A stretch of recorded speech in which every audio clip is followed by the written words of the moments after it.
YouTube Content ID has become a significant platform for us. Right. Again, we early embraced YouTube Content ID. So we put our music in there, but then we told people, if you're making music or if you're making a video on YouTube and it's non-commercial and you're not trying to monetize it, use our music for free. Let us just claim the Content ID revenue on the back end. So instead of blocking people from using it, we actually created demand for it. And then some of those people went on to license music from us when they got to a point where they were wanting to monetize their videos, but now they needed to pay a license or an annual fee of some kind. But I think that's creative. That's a creative solution for a lot of artists and creators. And, I don't know if you heard this, Grimes recently, she's like, hey, if anyone wants to use AI, right, to create music with my voice, just give me half. I'm totally cool with it, right? So being responsive to what's happening in the industry, smart. Totally.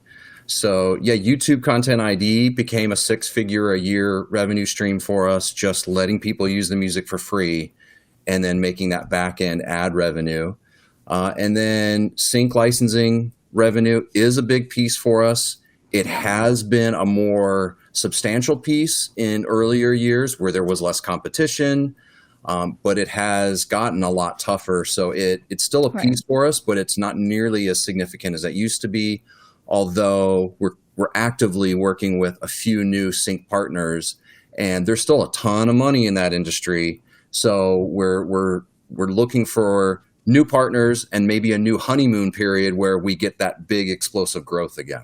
Okay, so let me just real quick. So I had mentioned at the beginning, they've had, likely well over 1,000 placements in TV, film, games. And so some of the sexiest ones that I love include placements with Westworld, Power Rangers, Suicide Squad, Iron Man, RoboCop, my favorite, John Wick, Guardians of the Galaxy, and Call of Duty. So just really amazing. So now let's throw out some numbers. And the best high end, kind of placement for a movie trailer. I mean, what's the most you've ever gotten for a placement? I mean, trailers can go for a huge range of prices.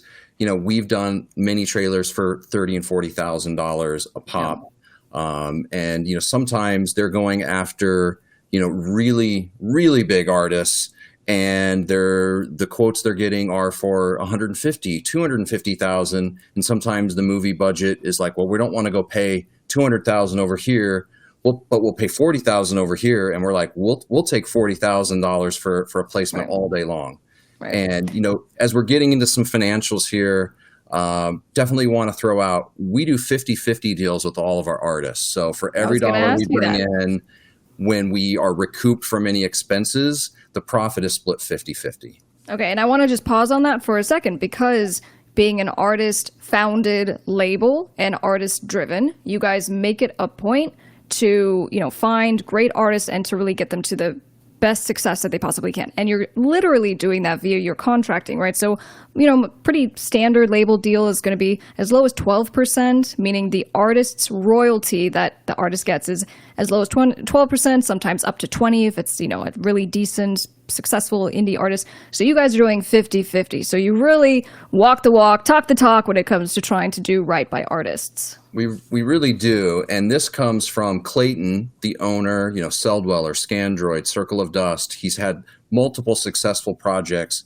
but on his history of working with labels in the 90s into the early 2000s, he had horrible deals.